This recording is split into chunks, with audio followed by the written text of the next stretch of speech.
So maybe just to get us started, let me just switch off this transcript. It's very annoying to see.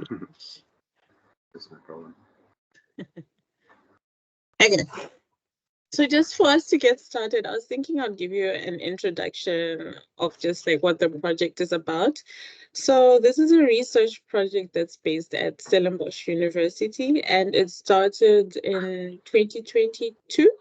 It's funded by the Canadian Development Research Fund, and they approached us about 2 or 3 years ago to say, look, we're thinking about funding food systems transformation. So what we would like you to do is actually to tell us, if you have R1 million, for example, at the moment, where would you actually invest your money to transform the food system?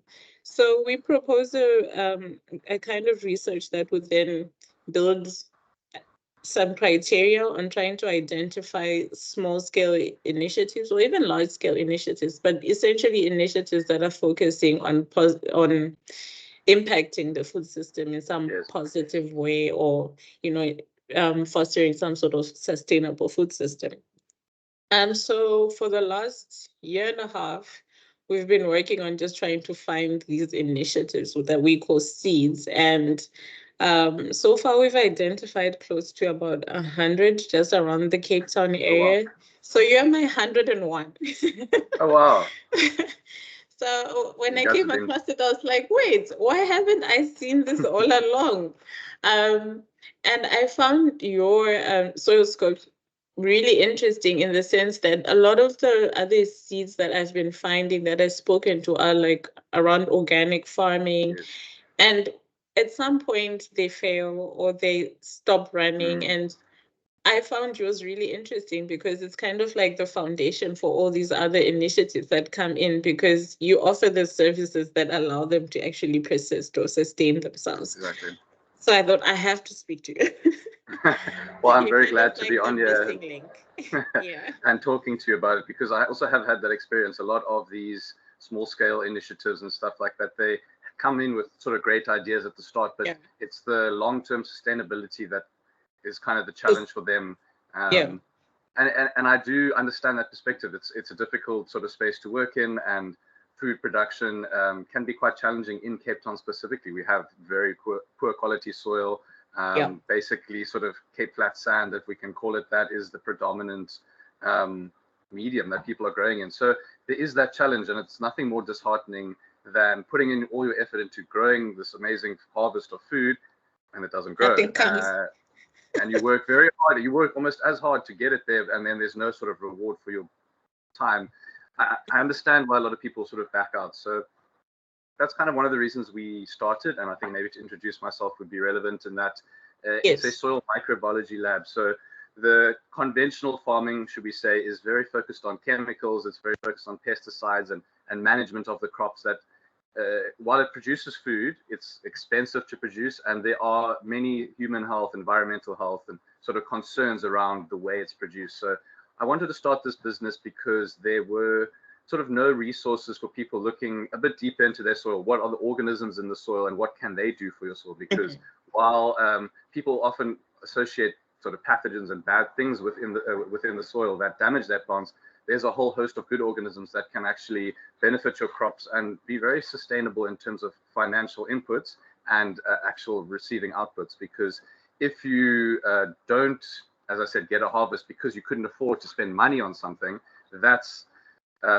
it's actually a disaster. So we really wanted to find a way to give people a bit more insight into their soil and give them a bit of actual ability to change that. So I don't recommend to people to buy expensive fertilizers. I actually recommend to learn how to compost their waste, should we call it, if it's food scraps or whatever waste that farm or individual garden has, into something that's going to build their soil. There's nothing more sustainable than looking at our waste streams, seeing how much resource there is.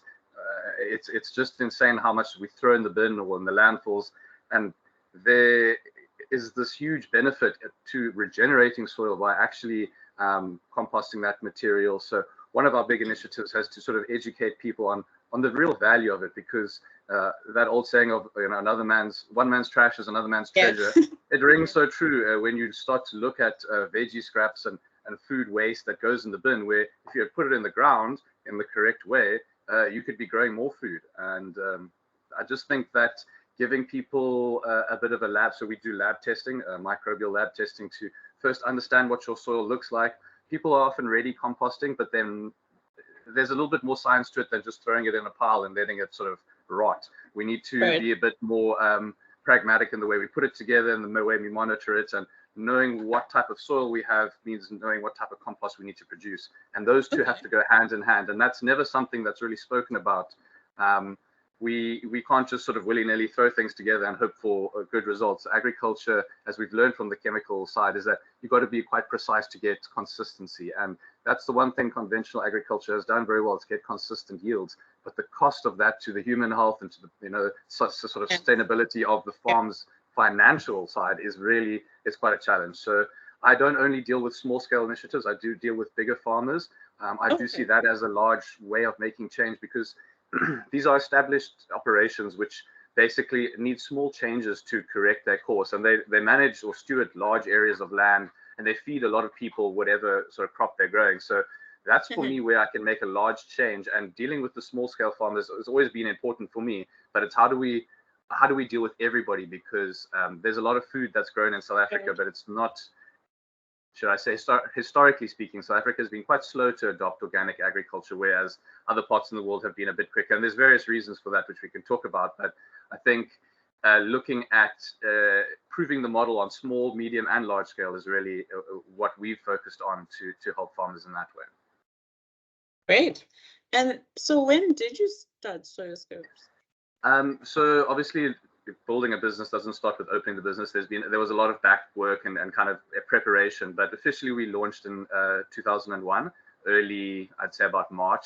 And yeah, it's been growing since there. I must say in the last year, I've seen a lot of interest in the composting side.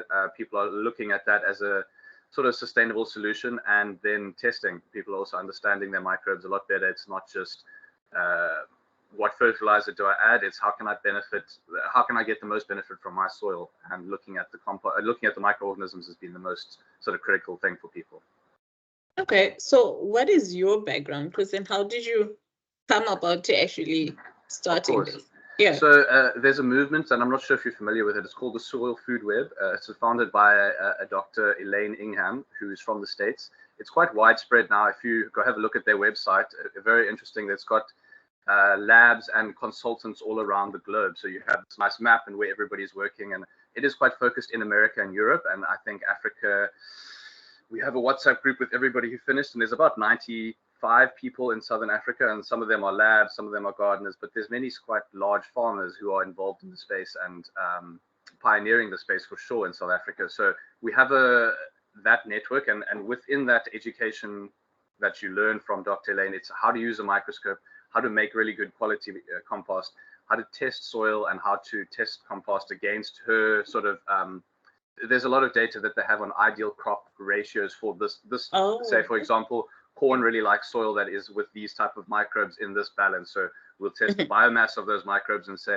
right, your soil is actually, it's more for a vegetable brassica crop because it's what we call lower in successional. I don't know if you've heard of successional soil.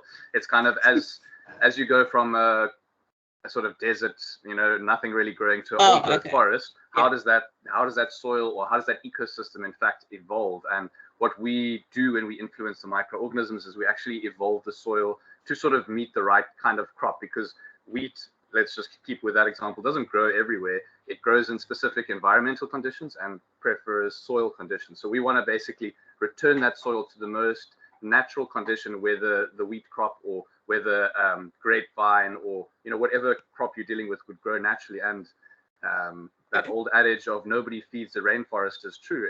You know, nobody's fertilizing the Amazon to make it grow, but it's the most productive ecosystem in the world, produces the most biomass. So how do we kind of replicate where plants like to grow, and how do we do that in a cost-effective way? Cool. So did you start this initiative on your own, or alongside some other? I completed the education. It's called a lab tech course. So I did the foundation course from the Soil Food Web, and then I certified as a lab tech, and I work I use my microscope. It's packed away, I'd show you, but it takes a bit of a minute to get out. And yeah, basically what we do is we receive samples from people and we give them data back on what's in their soil. So I am qualified with them, and I draw from that sort of knowledge pool. It's not something that I sort of, yeah, okay, that's great. And so now that you've been running since 2001, that's quite a long time. Are there any key events or challenges that stand out for you as you look back in your journey? I would say it's more development of the space. When I looked at the way we produce food, I thought that not much has really changed in the last 100 years since we had the Green Revolution. And I think that offering a solution that isn't really available here, but people wanted, is one of the reasons why I said, let's go for it and actually get the qualification to offer the service, because it's a growing space. I feel like the business, we're still in our infancy, and I think the one thing that has really helped me is doing workshops. So we offer, sort of seminars where you can learn how to do this. We make compost with clients. I'd say adding different products and really understanding what the consumer wants has been the biggest progress in the space. And yeah, it's grown nicely in terms of what it can support. And we just have 2 interns starting with us in the next month.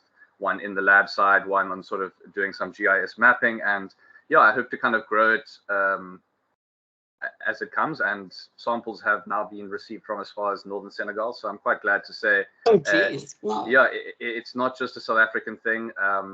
I've worked in Zambia, but there was a farm that had me up there for a week or so just to do some sort of testing of their composting operation and how they were going to manage it. So I do see that kind of growing, and I'd like to add more sort of labs across the countries to be able to deal with, because I'm kind of focused a little bit more in the Western Cape in terms of my site visits. I'd like to be able to go visit more farms and kind of grow my consultant list. So yeah, it's been around, I'd say, it's still young. It is. And any challenges then I'd say challenges have been adoption of this sort of method.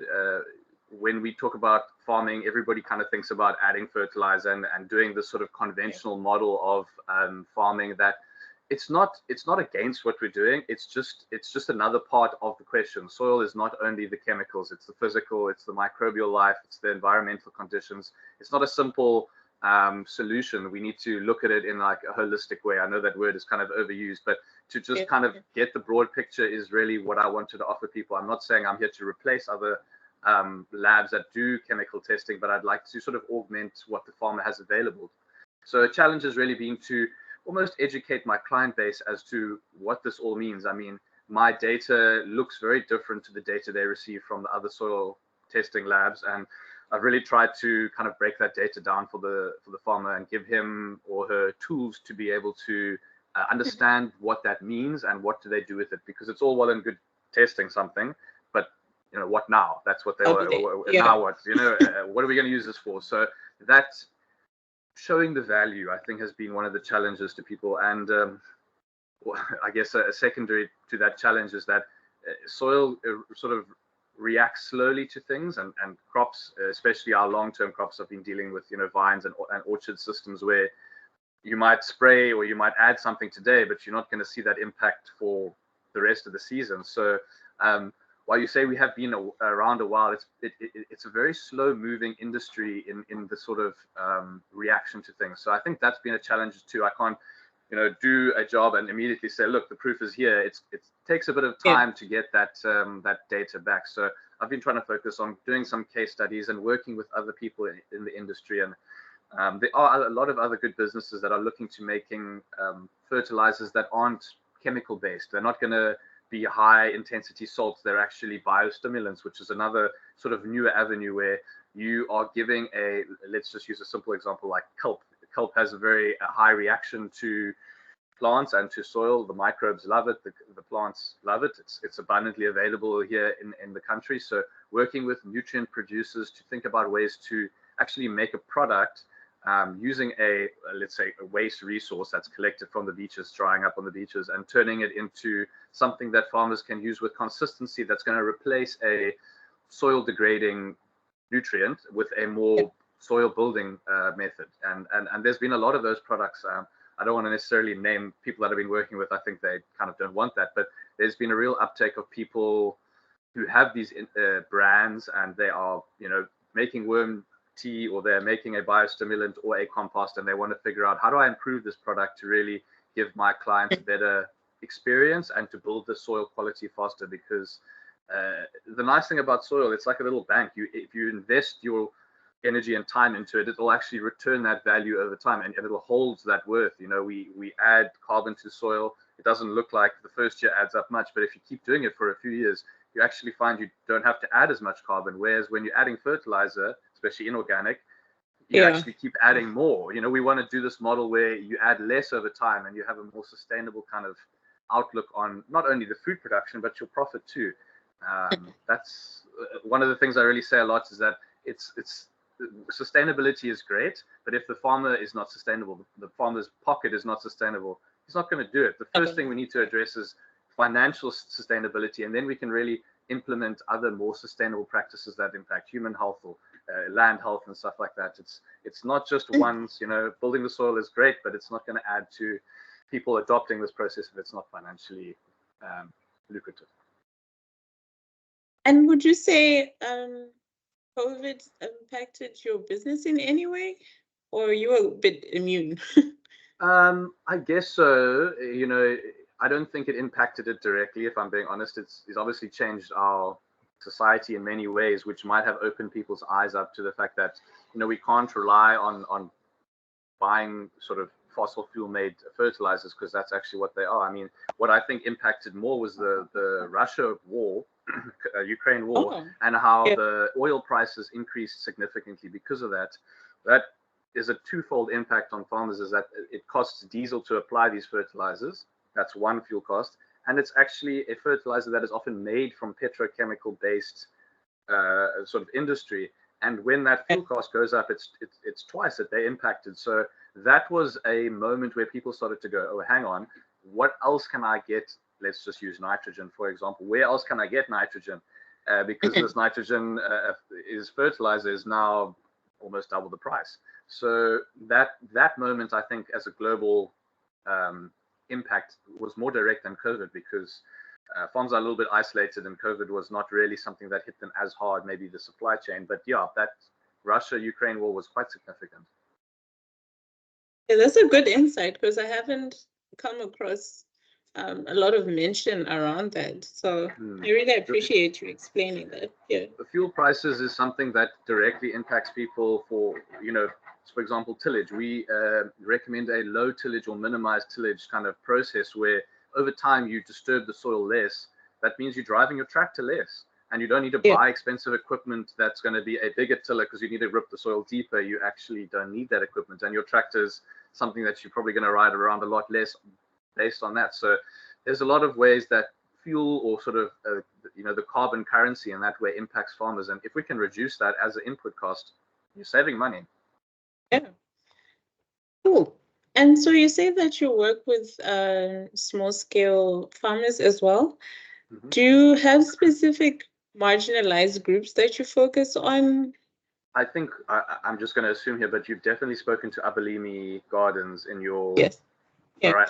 I'm partnered directly with Abalimi Gardens through training. So we're looking at setting up these small scale farms. That's what they do. They're more hands-on in the community than I could ever be. But I focus on teaching their teachers, essentially the people who do the training, let's give more accurate sort of insights. Let's be able to produce high quality compost, because what they do is they give compost to farmers or small scale farmers who are starting, so that they can improve their soil. Because as we discussed earlier, the quality of the soil in that area, or basically in the whole of Cape Town, is really low. So they need a little bit of a kickstart to kind of getting that process going. That has been one part of it. And I've wrote an ebook to sort of kind of explain what I do and how the composting process works. I'd be happy to share it with you if you'd like to read it.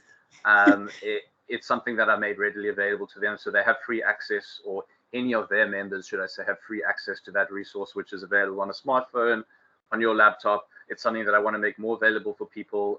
It's really just to show these are the microorganisms that actually inhabit your soil. This is what they can do, and this is how you can make them at a really low cost and improve your soil consistently with your waste, you know, and actually grow a business. One of the things that we're starting, and it's kind of in the development phase, it's called the Compost Alliance. So it's a way of upskilling small scale farmers and individuals now very focused within the city to be able to give them basically a way to make money and a way to improve their soil and grow food. So there's an act coming in Cape Town where sort of dumping of organic waste, and businesses who produce a lot of food waste are not allowed to throw that in the bin. They have to be separated. The issue being that there's no plan for where that material is going to go. It's just that we don't accept it anymore. Like, we don't want it. So, I get that. I drive past the landfill. I live in Muizenberg, so when I go through to Stellenbosch, I drive past that landfill, and it's a disaster. And I really do get what they want to achieve. But okay, so now what happens to that waste? It produces a lot of harmful sort of air pollutants in the landfill already. So we wanted to basically, we are starting this initiative, and it's partnered with small-scale community gardens. So, for example, Muizenberg Community Garden. There's one called Seikabosi Community Garden. There's another. There's quite a few of them in the area where we've Oranje City Farm is another one.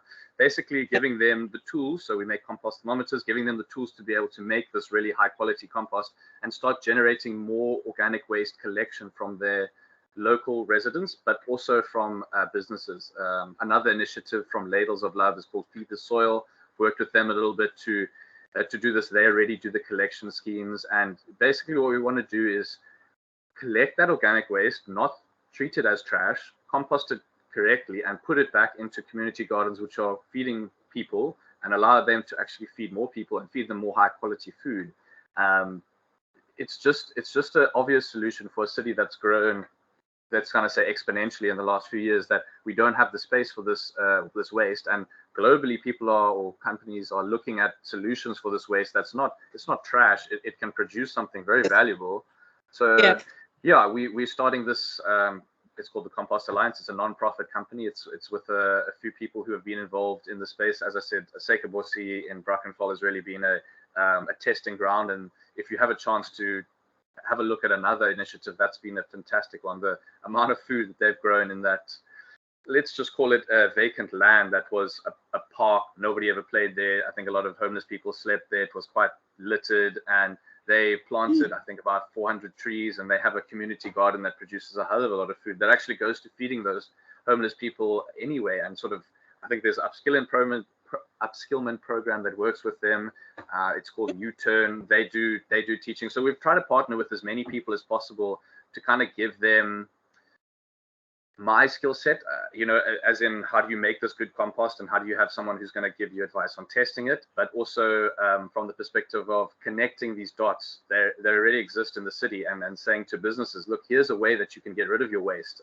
One success story has been Truth Coffee. They in Capricorn Business Park, and they now divert all their coffee chaff through, which is a waste product of roasting this coffee. It goes to our Muizenberg Community Garden, which generates a little bit of income to support their rent every month and kind of pay for the people who are turning the compost. They're involved with, I think it's called, I'll just have to check the name. It's called Seed, as far as I know. There's a Seed initiative, and there's another one, which is kind of like an upskillment.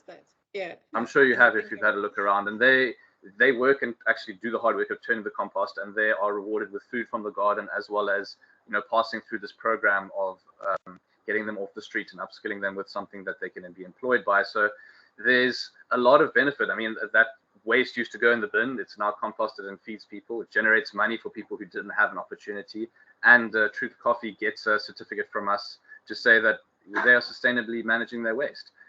So it's just in the infancy of how we want to tackle this issue. And that's the plan, to really have a look at where the food waste is going and who should it be benefiting, because businesses are going to struggle. At 2027 is when that comes in place. Yeah. And so in some of these kind of like small scale community gardens, do you face any challenges in engaging with them, or at least trying to rope them in? I would say absolutely not.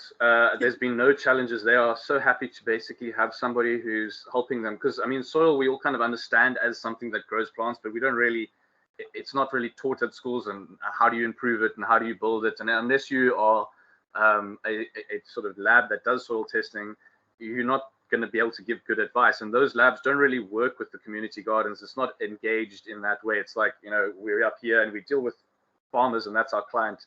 The community gardens don't generally have money to pay for that. So a lot of that work that I do is volunteer or for free, should we say. And I guess that has been a challenge, but it's something that I see a value in growing and engaging with these people. So yeah, I guess that would be the main challenge. I'd say from their perspective, the challenge is that they're paying rent for, I mean, let's just talk about the Muizenberg specifically. Their garden is from Telkom. It's an alleyway that they converted. It's about 3 meters wide by about 20 meters long. And they've converted it into a producing garden that feeds the community kitchen, and they pay rent for that land. And they have to, because that land is unfortunately not owned by them. They pay for the electricity that uses to pump the borehole so that they can water the plants. I understand from the people who produce electricity that they have to pay for it, but like there's a challenge for these initiatives that there's no support really from the city. There's no fund for these things.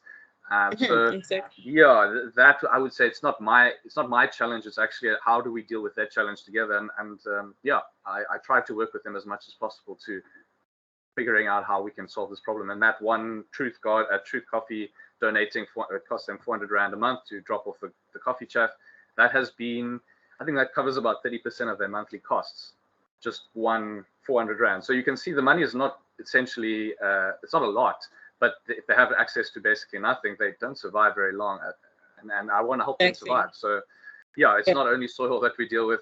As I said, I'm trying to help them connect with how do you be a bit more financially stable as well. Great.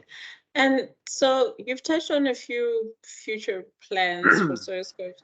What would you say is kind of like your current aim? Like, do you have, if I have this many consultancies in a year, do you have a target for that? Yes, I would say so. I mean, this business supports me and now is going to start supporting some interns who are starting. So it has been a stage of growing something that earned zero money in the first month to something that can support me. And things are expensive in Cape Town. So I'm quite proud to say that in that first 2 years, it does support me. Obviously, I want to grow my amount of testings and sort of consultancies that I do per year. That has been something that I've got a bit more consistent. What we do with farmers now, which is sort of the what I would call the premier service with SoilScopes, is that we run a compost monitoring program. It's a year-long process of first starting with the soil. How do we look at what your soil needs and what resources does your farm have? They're all quite different. I mean, just to use an example of one client that I don't think would mind speaking about, he's a rooibos farmer in Clan William. He has a massive area of farm, I think about 650 hectares in production.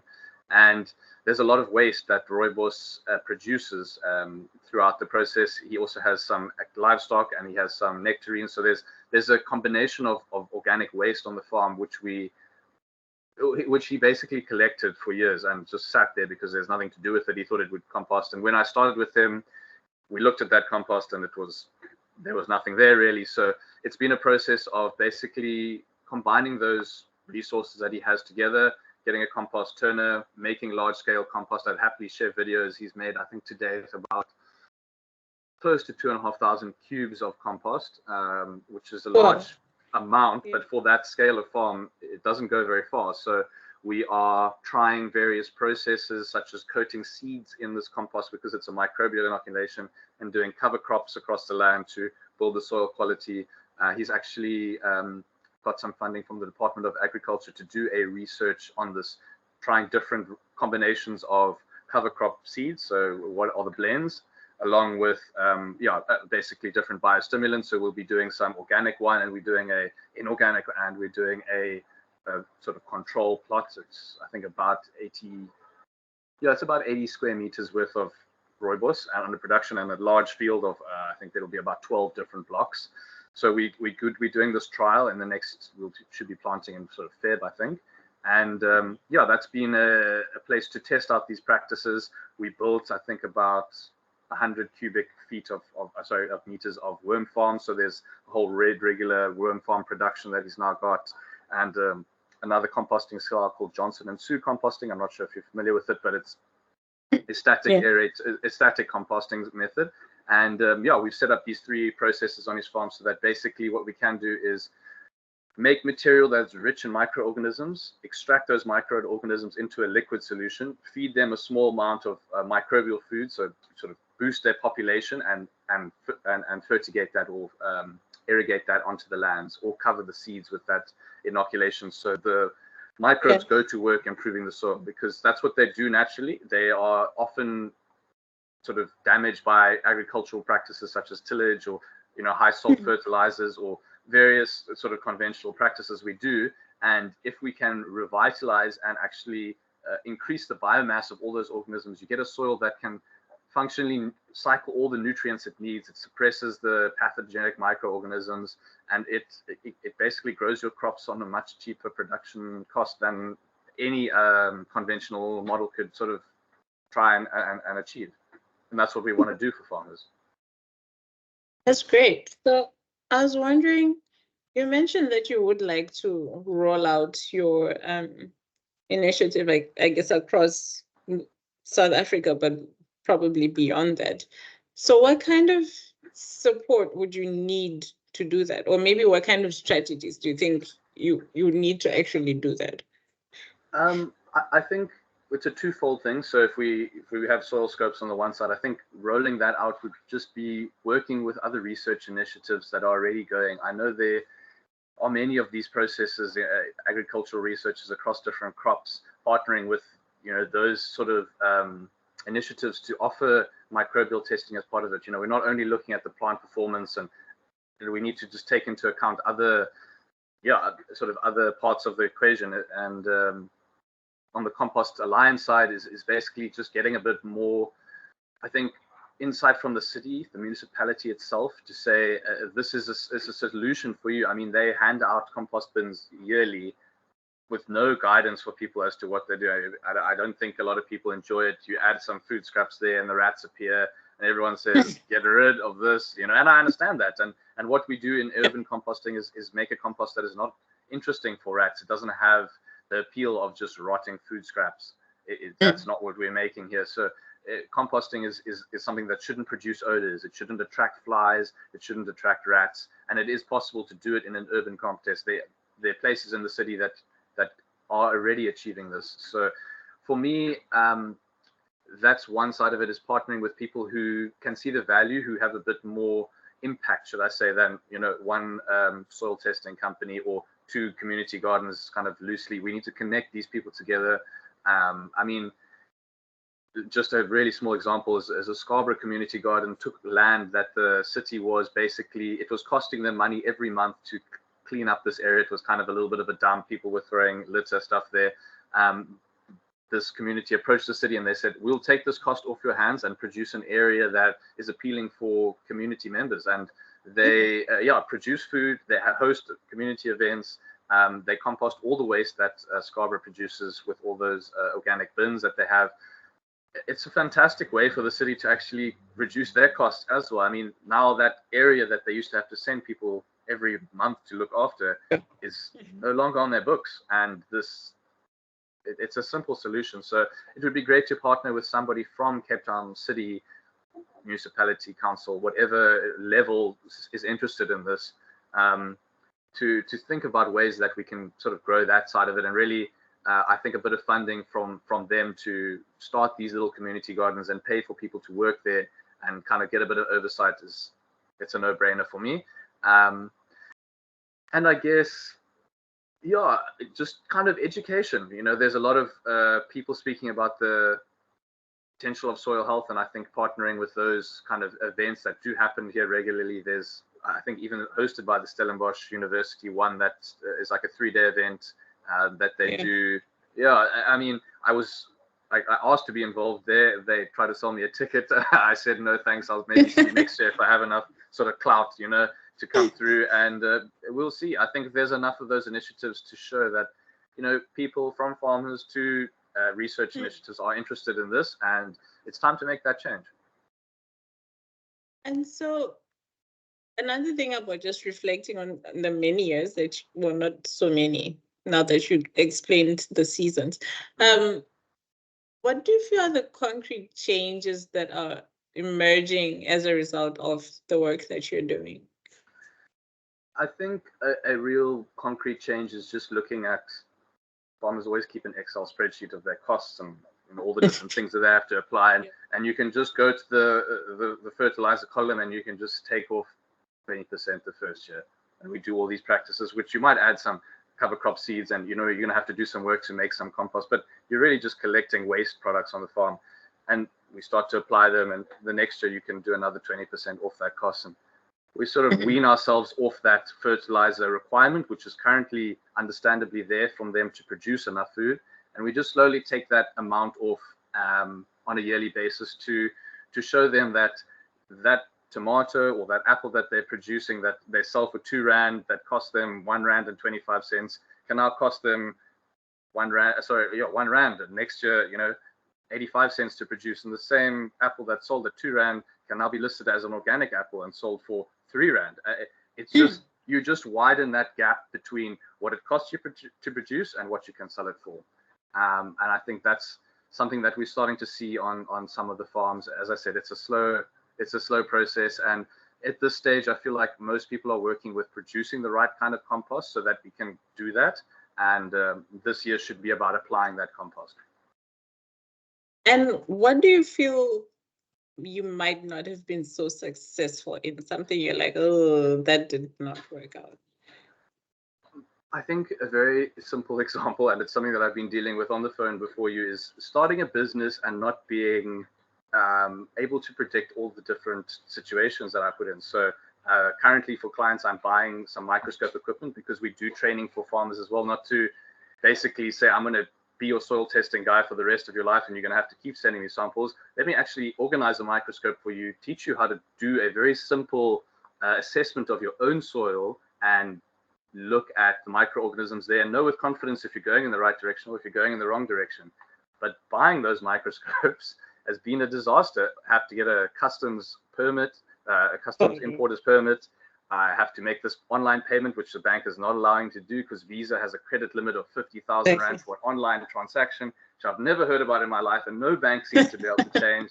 And just that, like just the little bureaucratic admin situations of registering your business and starting to get, I had to get a BEE certificate to do work for a certain food producing company, which made me sign an NDA to do the work. And then I just this issue of admin. So I've learned to have to take a breath sometimes and just do the paperwork. I would say that has been the biggest nightmare for me. Dealing with clients, I love being outside in the field, but I sit inside doing paperwork. So I would say that's the realization of, I started a small business, but now I'm actually an admin manager more than and I'm training someone else to basically take my position in working with clients directly so that I can do more admin.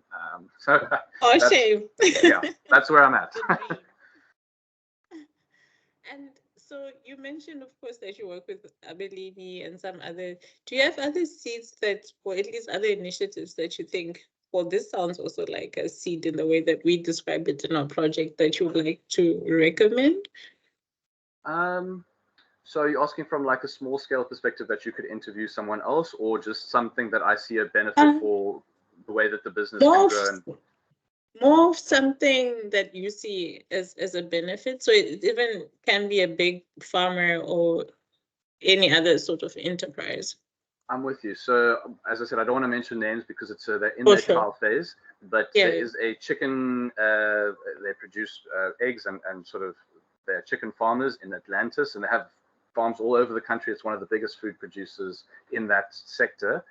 They struggle with chicken death. So unfortunately, they have a chicken mortality, which is about 0.8% of their chickens per week don't make it. They die from age or whatever. It's a normal industry standard. What they are implementing is a way of not burning the chickens, because what they used to have to do is put them in a furnace and burn the chickens. Cost them money, and it produces apparently the worst smell. The guy said the neighbors basically shot this down and they are not allowed to do it anymore. So they have been working with me to implement our compost testing. So we have these long probe thermometers that we sell, and they are starting a big container that it's unfortunate, but it's a reality of farming. The dead chickens go into the container, and there's an air pump that blows air to keep the thing from going very anaerobic. Anaerobic causes pathogens and problematic organisms. So they have this aeration system, and basically they are going to roll this out, or they want to roll it out across the country to make a basically composted chicken product that they don't want to sell it. They want to give it away to local farmers because it was a waste stream that was costing them money in biosecurity. Poultry farming is all about biosecurity. So it was a big biosecurity risk for them to burn the chickens, and they used to bury it, and that was also a huge issue. So now they are making a composted product, which is actually much more sterile when we want to introduce a microbial mix that's going to decompose the chickens rapidly and put into make it into a form that's basically suitable to grow crops. And for me, that's it's such a great way of looking at a problem and seeing a solution rather than just burning the chickens. I mean, what is more environmentally damaging than burning dead chickens? Exactly. It's such a fuel cost, and it creates horrible pollution. So I think just small things like that, where people are waking up to, I'm talking to dairy farmers on how do they get rid of their manure lagoons, which are terrible pollutants for the environment, and turning this manure into a composted product that they can, use to grow their crops that feed the cattle. It's like people are starting to close the loop on their production rather than buying in things from all over. How do I actually kind of make it myself at a really low cost in comparison, and turn a waste stream that used to cost me money into something that actually makes me money. So that's been, I'd say, like extremely encouraging for me as someone to work with these people, and that it's what I really want to do. And I never foresaw it when I did soil testing, or chose a soil testing company, that we'd be dealing with so much organic waste that causes such problems, and it's such a solution. So if I could impart a message, I would say, look for people who are composting and not just trying to mass produce this thing and actually make a high quality product from something that was waste or trash. Would have been waste. Yeah, it's nice to hear though that there seems to be a nice landscape of opportunities emerging. So you're in a good space then. I'm hopeful. I'm optimistic. Yes. Okay, and just a few last questions. So one is, what do you think are maybe other factors that you would want to highlight about your initiative, or things that you feel are relevant to mention? I think we've got a pretty good understanding of sort of SoilScopes as a whole. One maybe last point to talk about is I'm working with Olsenberg. Oh, great! Yeah. Yes, one of the professors there had me come around to do a talk to their students, first years and second years, about soil health and the potential for that. And it was well received from the people there and from the professor herself. And she said to me that they had in the first year made a compost, as a group project for each of I think they did in groups of 5. Each group would make a compost pile, and they kind of learn how to do it. But she said, unfortunately, it failed, and they had no idea what they were doing. And she kind of was like, okay, I need to buy a compost thermometer. And then she spoke to me a little bit, and now we're kind of rolling out a learning program there for those students. And okay, let's make this compost, but let's plan to do it. What can it do? Let's make it together and test it along the way. And at the end, we will I'm going to come onto the campus and do a live testing for them of their microorganisms in that compost, and say, well, out of, let's just say 10, what did you score? How well did you do? Because that's really what the testing service is about for compost testing. And I think that's something that I would love to see happen on a yearly basis, which it sounds like it will. They also get the opportunity in the second year to use that compost to kind of, because they're growing grapes as one of their main things, to apply and see what that does to the actual production and the grapes themselves. So it would be great. I mean, that's young farmers in various industries learning something new that has not been added to their curriculum before. And it's a Western Cape government department funded organization. It's not a private campus of any kind. It's great to see that something like that is getting going, where they're changing their mind. And this professor, to her credit, is someone who did chemistry. She was she was teaching them soil chemistry. So it's not like she is for this or understands this very well, but she's thinking about it. So I take my hats off to her. It's been great to work with her on developing that learning program, and I really hope to see it kind of, get started this year. Yeah, I think this is really huge because we've been having these ongoing discussions about, we have all these agricultural colleges and university departments, and they're still very much teaching the conventional way of growing anything. So I think it's really huge to have at least one person who thinks maybe there's an alternative and actually brings you in to start showing like there are other ways of doing this. So I hope also that we start seeing more of you around here. Me too. I mean, I would love to be involved. I spend a lot of time teaching. I was a tutor for many years while, going through education and in university. And teaching people has been a passion of mine, from a young age. So I would be more than happy to be involved. And I think that's really where the impact is felt most. We can do a lot of soil testing right now and change that. But if we don't change the mindset of especially young farmers or emerging farmers as to what the potential is, then I don't think we're achieving our aims. And I think that's another, to go back to your original question of where other, where impact could be felt by another organization partnering with me. I think I would reiterate that it's on the education side. Great. So I'll also keep you in mind now that I know about you. Like, we have someone who can actually come in and teach us on these things. Exactly.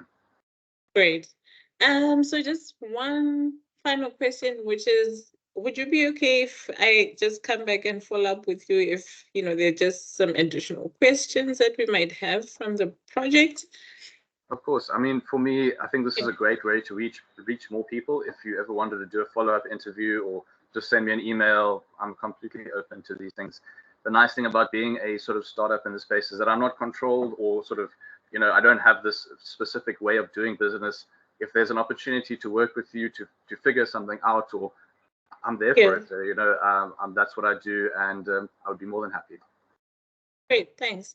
And so our project also has a database that we are trying to build of different seed initiatives.